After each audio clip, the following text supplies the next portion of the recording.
कुछ लोग पूछ रहे थे दुलार माव में ज़मीन लेने के लिए। यहाँ पर अगर आपने ज़मीन ली है इस एरिया में, तो यहाँ पर आपको बहुत ज़्यादा संभावना है कि निर्माण की परमिशन ना मिले या आप निर्माण करें तो आपको बाद में समस्या हो। नमस्कार, स्वागत है आप सभी का मेरे नए वीडियो में, नए ब्लॉग में। मैं हूं सचिन और आप देख रहे हैं मेरा YouTube channel Sachin blogs LKO।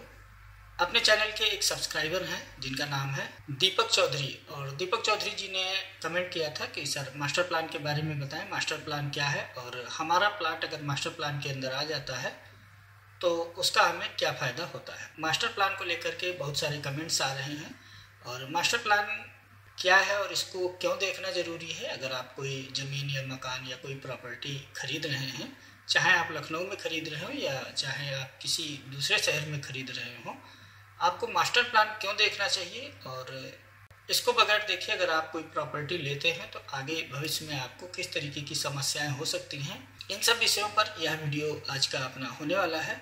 अगर आप चैनल पर नए हैं तो चैनल को सब्सक्राइब कर लीजिए और वीडियो को लाइक करना एकदम न भूलें। हाँ, अगर आपके पास समय नहीं है, आप बढ़ा करके जल्दी में वीडियो देखना चाहते हैं तो मेरी आपसे गुजारिश है आप वीडियो छोड़ करके जा सकते हैं, क्योंकि वीडियो बनाने में काफ़ी मेहनत लगती है। काफ़ी वैल्यूएबल इन्फॉर्मेशन मैं आप लोगों के लिए लेके आता हूँ, जिसको बहुत ही आसान भाषा में समझाता हूँ और आप लोग क्या करते हैं, बढ़ा के वीडियो देखते हैं। उसके बाद में जो मैंने वीडियो में बताया हुआ है, जो चीज़ समझाई हुई है, उसी को लेकर के आप लोग दोबारा से कमेंट करते हैं। जो आपका सवाल है वह मैंने पहले ही वीडियो में बता दिया है, उसका जवाब दे दिया है, फिर भी आप केवल कमेंट करते हैं, वीडियो नहीं देखते हैं। तो वीडियो पर अगर आप आए हैं तो आपको पूरा वीडियो ध्यान से देखना चाहिए।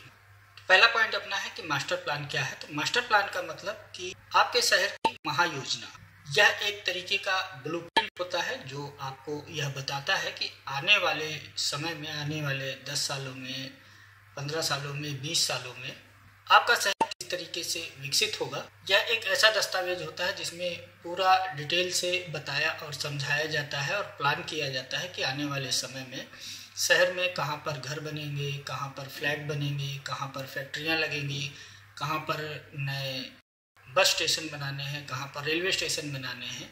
आपके शहर में वाटर सप्लाई, साथ में सीवर की निकासी से संबंधित जितने भी काम होते हैं आपके शहर में, नए बाज़ार कितने बनाने हैं, कितने सड़कें बनानी हैं, कितनी सीवर लाइन डालनी है, कितना पुलिस स्टेशन बनाने की ज़रूरत पड़ेगी, कितनी फायर स्टेशन बनाने की ज़रूरत पड़ेगी, इन सब से संबंधित जो काम होते हैं और जो ज़रूरत होती है वो सब मिला करके, शहर की जितनी ज़रूरतें होती हैं सबको मिला जुला करके एक खाका तैयार किया जाता है जिसको मास्टर प्लान कहते हैं। और उसी के अनुरूप आगे शहर का विकास तय किया जाता है कि शहर का विकास इसके अनुरूप होगा, इस तरीके से शहर बसाया जाएगा। तो इस पर अगर बहुत डिटेल में बात करेंगे तो वीडियो बहुत लंबा हो जाएगा और यह सब इससे ज़्यादा आप लोगों के मतलब की चीज़ है नहीं।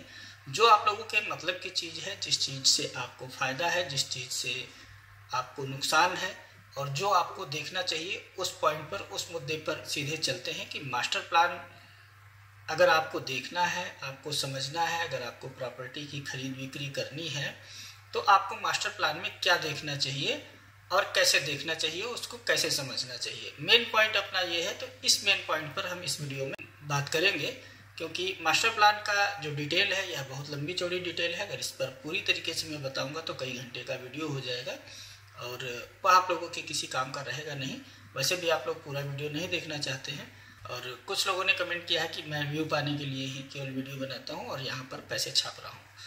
तो देखिए भाई, अगर आपको ये लगता है कि मैं पैसे छाप रहा हूँ यहाँ पर और बहुत पैसा कमा रहा हूँ, तो आपके लिए मैं एक ऑफ़र देता हूँ। जो भी इस तरीके का विचार रखता हो मेरे लिए, या जिसको लगता हो कि मैं यहाँ पर बहुत पैसा कमा रहा हूँ, तो उन सभी के लिए मेरी तरफ से ऑफ़र है कि आप आइए, 24 घंटे समय बिताइए मेरे साथ में और मैं क्या खाता हूँ, क्या पहनता हूँ, कहाँ रहता हूँ, कैसे रहता हूँ, वह सब आप मेरे साथ रह करके देखिए। और जो मैं खाता हूँ वह खाइए, जहाँ मैं रहता हूँ वहाँ रहिए।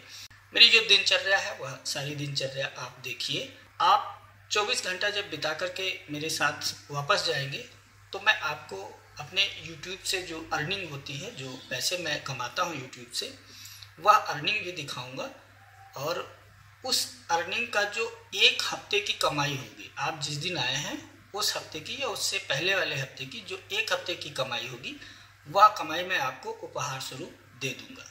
रहना खाना सब कुछ मेरी तरफ से आपके लिए मुफ्त होगा, लेकिन क्या पूरा मुफ्त नहीं है। इस ऑफर को लेने के लिए आपको पहले मुझे 5,000 रुपये का पेमेंट करना पड़ेगा। 5,000 रुपये का आप मुझे पेमेंट करिए और आप आइए, 24 घंटा मेरे साथ बिताइए और आप यह देख लेंगे, यह जान लेंगे कि मैं आप लोगों के लिए कितनी मेहनत करता हूँ और कितना पैसा कमाता हूँ। इन सब वीडियोस को बनाने में जितना समय और जितना पैसा और जो इक्विपमेंट लगता है, उनमें कितना इन्वेस्टमेंट हुआ है वह भी आप जान पाएंगे, और अभी तक मैंने कितना कमाया है यह भी आप जान पाएंगे। तो आपके विचार मेरे लिए कैसे हैं वह फिर आप बाद में आसानी से मेरे चैनल पर बता पाएंगे और लिख पाएंगे। तो चलिए चलते हैं अपने कंप्यूटर स्क्रीन की तरफ और आपको दिखाते हैं कि मास्टर प्लान में आपको क्या देखना चाहिए और मास्टर प्लान क्या है।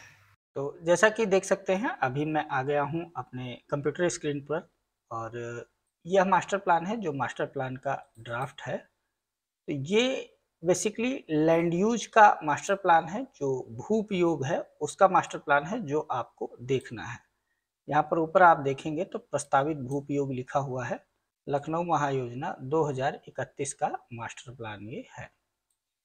यहाँ पर आपको जो देखना है वो ये देखना है कि जो जमीन आप ले रहे हैं या आपकी जो जमीन है, उस जमीन का लैंड यूज मास्टर प्लान में क्या तय किया गया है। मास्टर प्लान में ऊपर देखेंगे ये बाईं तरफ प्रस्तावित भू उपयोग जहाँ पर लिखा हुआ है, यहाँ पर सभी तरीके के जमीनों के लैंड यूज दिए गए हैं, दर्शाए गए हैं, इंडिकेटर बनाए गए हैं।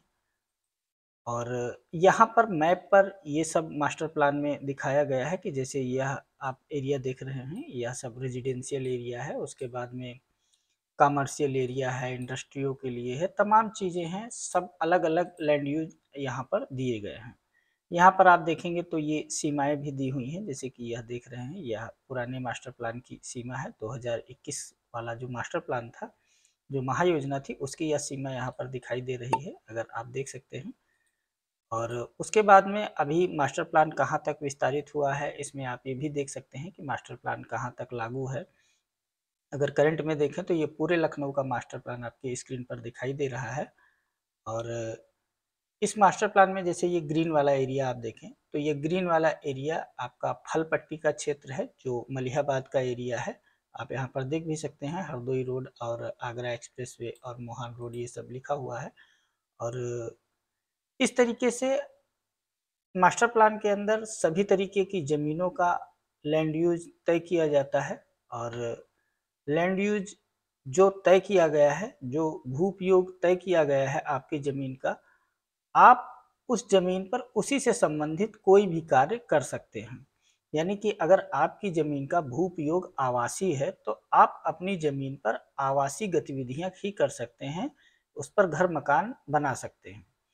हाँ, अगर आपकी ज़मीन है, खेती वाली ज़मीन है, तो आप उस पर खेती भी कर सकते हैं। मास्टर प्लान के अंदर अगर आपकी ज़मीन है और वह आवासीय क्षेत्र में आ गई है, रेजिडेंशियल लैंड यूज उसका है, और वहाँ भी खेत है, आप उस पर खेती कर रहे हैं, तो उसमें समस्या नहीं है, आप खेती कर सकते हैं। मान लीजिए आपकी ज़मीन मास्टर प्लान के अंदर है या आपका प्लॉट मास्टर प्लान के अंदर है और वह रेजिडेंशियल नहीं है मास्टर प्लान के अंदर, तो आप उस पर चाहते हैं कि हम घर बना लें, तो वहाँ पर आपको समस्या होगी। आपका घर बनाने का जो मकान का नक्शा होगा, वह नक्शा प्राधिकरण कभी पास नहीं करेगा उस लैंड यूज में।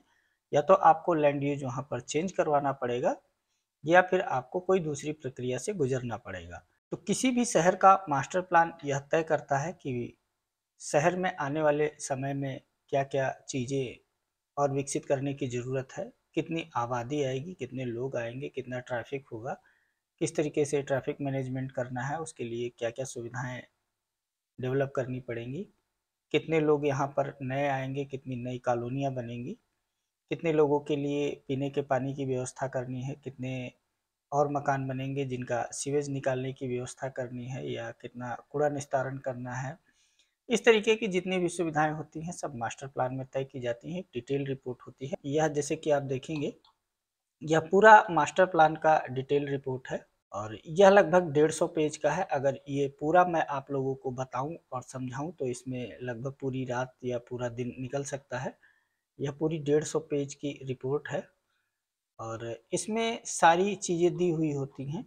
या जैसे आप देखेंगे जो मैंने आपको ड्राफ्ट मैप दिखाया उसी का ये ड्राफ्ट है मास्टर प्लान का। इसको बनाने के बाद में इसमें कई तरीके की चेंजिंग भी होती है। तो जो मैप आपने अभी देखा है वह फाइनल मैप नहीं है, उसमें कोई भी लैंड यूज वगैरह या कुछ अगर आप देखते हैं वीडियो में कि यहाँ पर ये है तो वह फाइनल नहीं है, उसको फाइनल ना माने। आपको अपना जो करंट का भी मास्टर प्लान है वह अलग है, उसको चेक करवाने के बाद में ही कोई काम करना चाहिए। तो जैसे कि आप देख सकते हैं ये ड्राफ्ट है या एक बुक होती है मास्टर प्लान की, और ये लगभग 130 पन्ने की अभी है जो ड्राफ्ट है, और जो आया है वो भी लगभग इसी के बराबर है। तो मास्टर प्लान बनाया जाता है नगर एवं ग्राम नियोजन विभाग यानी टाउन एंड कंट्री प्लानिंग के द्वारा इसको बनाया जाता है, और साथ में सहयोग करते हैं जो विकास प्राधिकरण है उनके कुछ लोग सहयोग करते हैं जो अधिकारी होते हैं। तो यहाँ पर देखिए ये सारा डिटेल दिया गया है, इतना लंबा चौड़ा इसमें है तो मैं पढ़ने की जरूरत नहीं समझूंगा, मैं सिर्फ आपको जानकारी के लिए दिखा दे रहा हूँ।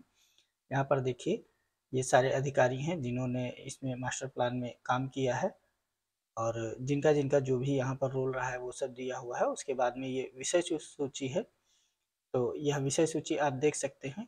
इसमें देखिए समस्याओं पर बात की गई है कि क्या क्या समस्याएं हैं वर्तमान में, भू उपयोग, वर्तमान अध्ययन, सारी महायोजना का प्रस्ताव, जोनिंग रेगुलेशन, ये सारे प्लान हैं। ये जोनिंग रेगुलेशन जैसे आप पढ़ेंगे तो यहाँ पर पेज नंबर 66 से 94 तक है। इस तरीके से पूरे मास्टर प्लान में हर चीज़ को ध्यान में रख करके कहाँ पर क्या होना है, क्या डेवलप करना है, साथ में अगल-बगल के शहरों की क्या भूमिका है और वहाँ पर किस तरीके की गतिविधियाँ हैं, उससे आपके शहर पर क्या प्रभाव पड़ेगा, ये सारी चीज़ें मास्टर प्लान के अंदर होती हैं। अगर आपको किसी भी तरीके की कोई ज़मीन वगैरह लेनी है तो आपको मास्टर प्लान ज़रूर देखना चाहिए, और मास्टर प्लान में अपना लैंड यूज़ ज़रूर चेक कर लें, उसके बाद में ही कोई प्रॉपर्टी खरीदें, यही आपके लिए हितकर होगा। अब अगर मास्टर प्लान के फ़ायदे की बात करें तो मास्टर प्लान का फ़ायदा ये है कि मान लीजिए आपकी कोई ज़मीन मास्टर प्लान के अंदर है और आपकी वो पुश्तैनी ज़मीन है या आपने वहाँ पर प्लॉट लिया है, और मास्टर प्लान में आपकी ज़मीन आ गई, मास्टर प्लान में आपकी ज़मीन को कॉमर्शियल लैंड यूज़ के लिए आरक्षित कर दिया गया। कई-कई जगहों पर ऐसा होता है कि उसको अपरिभाषित क्षेत्र में रखा जाता है, यानी कि वहाँ पर कोई भी भू उपयोग तय नहीं किया जाता है, उसको खाली रखा जाता है। तो उस तरीके की अगर कोई ज़मीन है और भविष्य में वहाँ पर मास्टर प्लान में उसको कमर्शियल कर दिया गया या किसी बड़े प्रोजेक्ट के लिए आरक्षित कर दिया गया, तो वहाँ पर आपकी ज़मीन की वैल्यू बढ़ सकती है। अगर आपकी वहाँ पर ज़मीन है या अगल-बगल ज़मीन है, तो भी आपकी ज़मीन की वैल्यू बढ़ सकती है, या कोई बड़ा प्रोजेक्ट आ गया तो आपको आपकी ज़मीन का बढ़िया पैसा मिल सकता है। और आपको कोई काम करना है तो वहाँ पर नक्शा वगैरह भी पास करा सकते हैं। अगर सारी चीज़ें आप पूरी करते हैं जो मापदंड हैं नक्शा पास कराने के, आपकी ज़मीन कोई डामर रोड के किनारे है, 9 मीटर रोड है या कुछ ऐसा है, तो आपकी ज़मीन की वैल्यू भी वहाँ पर बढ़ सकती है। नुकसान आपका ये हो सकता है कि मान लीजिए आपकी ज़मीन कहीं पर है और वह आपकी पुश्तैनी ज़मीन है, या आपने प्लॉट खरीदा है या आपको जानकारी नहीं है, आपने प्लॉट खरीद लिया, उस ज़मीन का भू उपयोग मास्टर प्लान में इस तरीके का है कि जहाँ पर आप निर्माण नहीं कर सकते हैं, तो आपके लिए नुकसान की बात है और आपका नुकसान हो सकता है। जैसे कि आप ग्रीन बेल्ट एरिया होता है मास्टर प्लान में, अगर आप देखेंगे मैं आपको दिखाऊँ। जैसे मान लीजिए ये हरी पट्टी है, जो आपको मैंने पहले दिखाया, ये फल पट्टी है, यहाँ पर आप किसी भी तरीके का निर्माण नहीं कर सकते हैं। इस मास्टर प्लान में जो इसका भू उपयोग तय किया गया है, यहाँ पर आपको किसी भी तरीके के निर्माण की परमिशन नहीं मिलेगी या कोई नक्शा पास नहीं होगा। और अगर आप देखें, मैं थोड़ा क्लोज करके दिखाता हूँ, यह सब एरिया जो आप देख रहे हैं, यह सब ग्रीन बेल्ट का एरिया है, या बाग बगीचे इस तरीके का यहाँ पर दिया गया है कि आप यहाँ पर किसी भी तरीके का कोई निर्माण नहीं कर सकते हैं। यह 2031 का ड्राफ्ट मास्टर प्लान है, यह पूरी तरीके से फाइनल वाला नहीं है, तैयार नहीं है। आप इसको देख सकते हैं, जैसे कि यह सब एरिया देख सकते हैं, यहाँ दुलारमाव का है, और यहाँ पर पहले ट्रक टर्मिनल और बस टर्मिनल के लिए जगह आरक्षित की गई थी, और उसके बाद में इसको हटा करके कुछ दूसरा भी यहाँ पर किया गया है। और यह एरिया जो ग्रीन लैंड का एरिया है, यह लगभग दुलारमाव गाँव की ज़मीन है। यह खुले स्थान के तौर पर यहाँ पर चिन्हित है। आप देख सकते हैं, यहाँ पर मैं अगर आपको दिखा दूँ ये इंडिकेटर, तो यहाँ पर देख सकते हैं पार्क एवं खुले स्थान लिखा हुआ है, और यही दुलारमाव में यहाँ पर है। तो कुछ लोग पूछ रहे थे दुलारमाव में ज़मीन लेने के लिए, तो यहाँ पर अगर आपने ज़मीन ली है इस एरिया में, आप देख सकते हैं इसको, तो यहाँ पर आपको बहुत ज़्यादा संभावना है कि निर्माण की परमिशन ना मिले, या आप निर्माण करें तो आपको बाद में समस्या हो। तो इस तरीके का आपको देखने के बाद में ही, मास्टर प्लान में समझने के बाद में ही कोई ज़मीन लेना है। मेन मास्टर प्लान अपना यही है। ज़मीन से रिलेटेड अगर आपको कोई काम करना है, खरीद बिक्री करना है, तो यह मास्टर प्लान आपको ज़रूर देखना चाहिए। अगर आपको नहीं देखना आता है तो किसी जानकार से आपको पता करवाना चाहिए और दिखवाना चाहिए, या इसकी सूचना आपको संबंधित कार्यालय से लेनी चाहिए कि भाई वहाँ पर आप फीस वगैरह दें और पता करें कि यह मास्टर प्लान में इस ज़मीन का लैंड यूज क्या है, तभी आपको फ़ायदा होगा। तो यह मास्टर प्लान के बारे में मैंने बहुत शॉर्टकट तरीके से बताया है। अगर कोई चीज़ें छूट गई हों तो आप कमेंट करके मुझे बता सकते हैं, क्योंकि वीडियो काफ़ी लंबा हो रहा है और इस वीडियो को मैं और लंबा नहीं करना चाहता हूँ। तो अगर आपको ज़मीन, जायदाद, प्रॉपर्टी कुछ भी लेना है तो आपको यह मास्टर प्लान ज़रूर चेक करना है और इसमें लैंड यूज क्या है यह पता करने के बाद में ही आपको कोई प्रॉपर्टी खरीदनी है। मेरा काम आपको बताना, आपको समझाना, आपको सजग करना है। बाकी आपकी मर्जी, आपका पैसा, आपकी इच्छा, जो आपको अच्छा लगे वह आप कर सकते हैं। वीडियो अगर आपको अच्छा लगे तो वीडियो को अपने फेसबुक और व्हाट्सएप के माध्यम से अन्य लोगों तक भी पहुंचाएं। अगर आपके कोई सवाल हैं तो आप कमेंट करें, सभी के कमेंट्स का जवाब मैं देता ही देता हूं। कुछ अगर छूट गया है, कोई चीज़ छूट गई है मुझसे, तो आप मुझे वह भी बता सकते हैं। तो मिलते हैं आपसे किसी अगले वीडियो में, तब तक के लिए नमस्कार।